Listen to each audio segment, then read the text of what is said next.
In the figure, two chords intersect at A, B from a point P on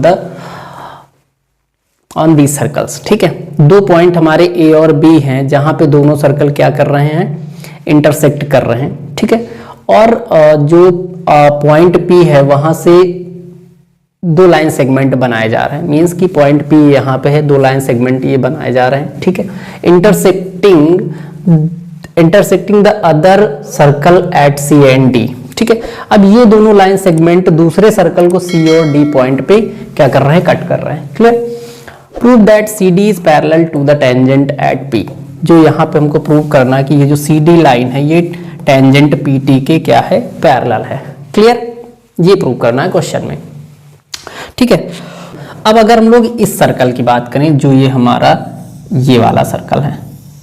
clear, इस circle की बात करें तो इस पे हमारे पास एक ये ट्रायंगल कुछ ऐसा फॉर्म हो रहा. ठीक है, अब अगर यहाँ पे हम लोग बात करें तो इसका ये एंगल, दैट मीन्स कि एंगल ABP और इसका ये एक्सटीरियर एंगल के दोनों क्या होंगे, इक्वल होंगे. क्यों? क्योंकि ये ऑल्टरनेट सेगमेंट में बनने वाले एंगल हैं. ठीक है, तो यहां हम लोग क्या लिख सकते हैं कि angle ABP is equal to angle APT.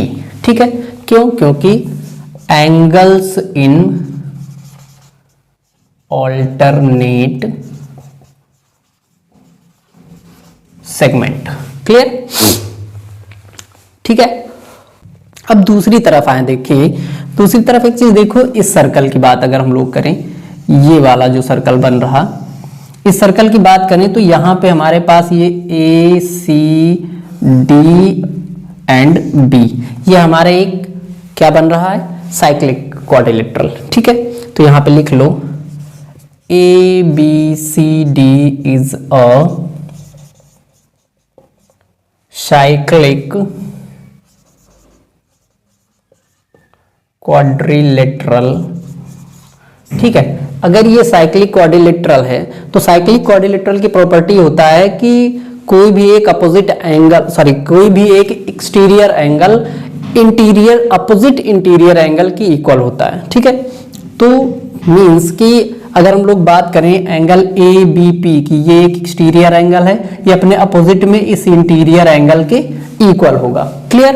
तो यहां हम लोग क्या लिख सकते हैं, angle ABP is equal to angle ACD. ठीक है, ये क्या होता है, exterior angle equal to opposite interior angle.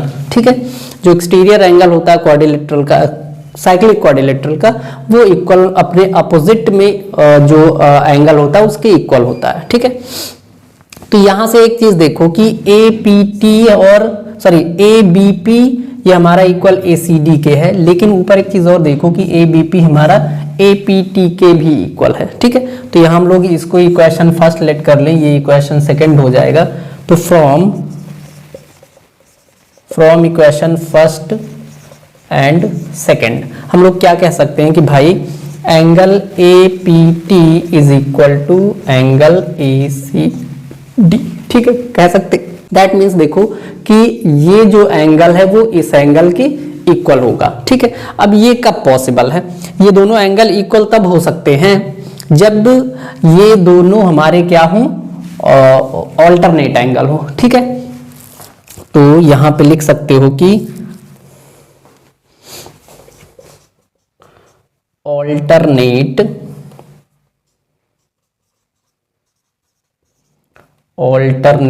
Angles. ठीक है, अब ये ऑल्टरनेट एंगल्स अगर हैं तो ऑल्टरनेट एंगल्स कब बनते हैं, जब दो पैरेलल साइड को कोई स्लैंट लाइन कट करता है. ठीक है, मींस कि अगर यहाँ पे हम PT और CD को मान ले कि भाई ये पैरेलल साइड है और इसको एक ये PC स्लैंट लाइन क्या कर रहा है, कट कर रहा है, तभी ये दो हमारे एंगल ऑल्टरनेट एंगल बनेंगे जो इक्वल होंगे. ठीक है, तो यहां हम लोग लिख सकते हैं अब PT पैरेलल CD.